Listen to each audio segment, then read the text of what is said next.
Selamat sore Pak Kresno, saya Steve Arthur, saya dari Eksekutif Kelas. Pada saat sore ini, saya ingin mempresentasikan makalah yang saya bawakan, yaitu pada bab 14 mengenai konflik.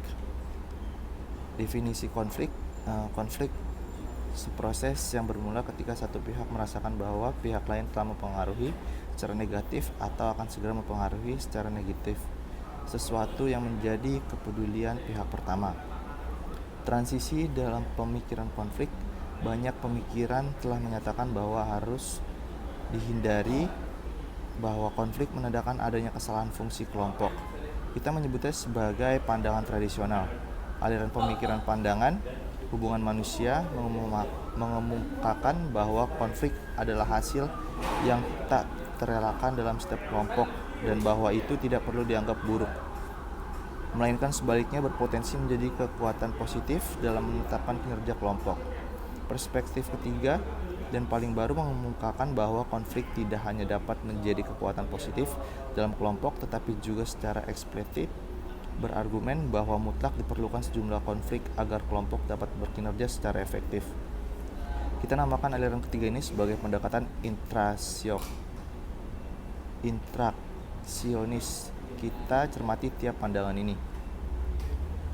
The Brain, pandangan tradisional. Pendekatan terdahulu terhadap konflik menganggap bahwa semua konflik itu buruk. Konflik dipandang secara negatif dan disinonimkan dengan istilah seperti kekerasan, pengerusakan, dan irasionalitas demi memperkuat konotasi negatifnya.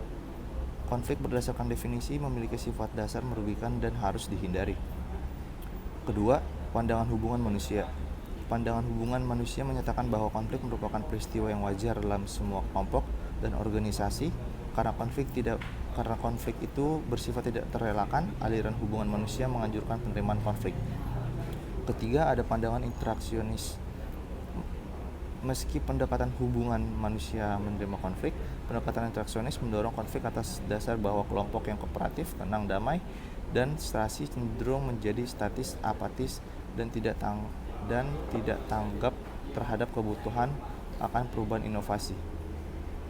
Selanjutnya ada konflik fungsional dan disfungsional. Pandangan interaksionis tidak berpendapat bahwa semua konflik adalah baik. Mereka lebih suka menyatakan bahwa beberapa konflik mendukung sasaran kelompok dan memperbaiki kinerjanya. Inilah ragam konflik fungsional, yaitu bentuk konflik yang konstruktif. Di samping itu ada konflik yang merintangi kinerja kelompok ini. Ini adalah ragam konflik yang disfungsional atau destruktif. Perbedaannya, bukti menunjukkan bahwa Anda perlu melihat pada jenis konflik, khususnya ada 3 jenis: tugas, hubungan, dan proses. Proses konflik itu ada tahap 1, potensi oposisi atau ketidakcocokan. Tahap 2 ada kognisi. Tahap 2 kognisi dan personalisasi. Tahap 3 maksud. Tahap 4 perilaku. Tahap 5 hasil. Strategi tawar-menawar. Tawar-menawar distributif, dia dan Anda kemudian berunding mengenai harga. Strategi perundingan yang Anda lakukan disebut tawar-menawar distributif. Tawar-menawar integratif. Kontras dengan tawar-menawar distributif, pemecahan masalah integratif berjalan solusi menang-menang dengan asumsi bahwa terdapat satu atau lebih penyelesaian yang akan menciptakan. Selanjutnya ada proses perundingan. Model itu memandang perundingan sebagai terdiri dari 5 langkah. 1. Persiapan dan perencanaan. 2. Definisi aturan dasar. 3. Penjelasan dan pembenaran. 4. Tawar-menawar dan pemecahan masalah. 5. Penutupan dan pelaksanaan. Model proses perundingan.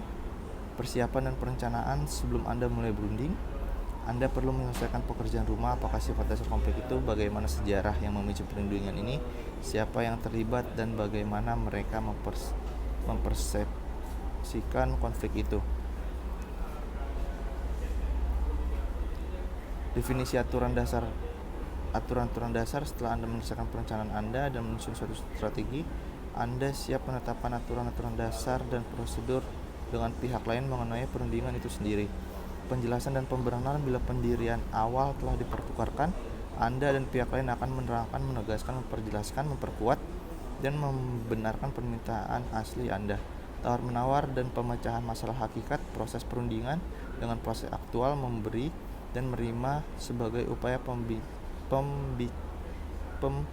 memperbincangkan persetujuan. Tidak diragukan, disinilah kompromi perlu dibuat oleh kedua pihak. Dalam isu perundingan, kita menutup pembahasan mengenai perundingan dengan meninjau ulang 4 persoalan kontemporer dalam perundingan: peran ciri kepribadian, perbedaan jenis kelamin, dan perundingan, dampak perbedaan budaya pada gaya perundingan, dan penggunaan pihak ketiga untuk menyelesaikan perbedaan.